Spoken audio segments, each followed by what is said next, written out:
தளபதி விஜய் அவர்களோட தாவேகா மாநாடு மதுரையில் வந்து பிரம்மாண்டமாக நடந்து முடிஞ்சிச்சு சார்.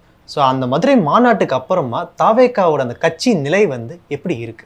மக்கள்கிட்ட வந்து ஒரு கூடுதல் நம்பிக்கை ஏற்பட்டிருக்கு. அதுதான் முக்கியமான விஷயம். என்னன்னா ஆரம்பத்தில் விக்கிரவாண்டியில் கூடிய கூட்டத்தை விட மதுரையில் கூடிய கூட்டம்ங்கிறது இன்னொரு மடங்கு கூட்டம். அது நீங்கள் எல்லாருமே பார்த்துருப்பீங்க. அதுக்கப்புறம் இவர் சினிமா நடிகர் தானே, இவருக்கு என்ன அரசியல் தெரியும் அப்படிங்கிற ஒரு இலக்காரமான பார்வை வந்து எப்பயுமே நடிகர்கள் மீது உண்டு. ரொம்ப வெளிப்படையாக சொல்லப்போனால் நமக்கே உண்டு.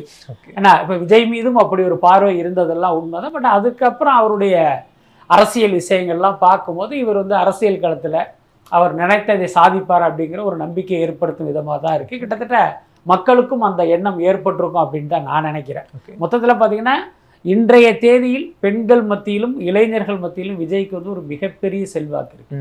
அதாவது திமுக விஜயை நினைத்து பயப்படுகிற அளவுக்கு இவருக்கு வந்து செல்வாக்கு உயர்ந்திருக்கு.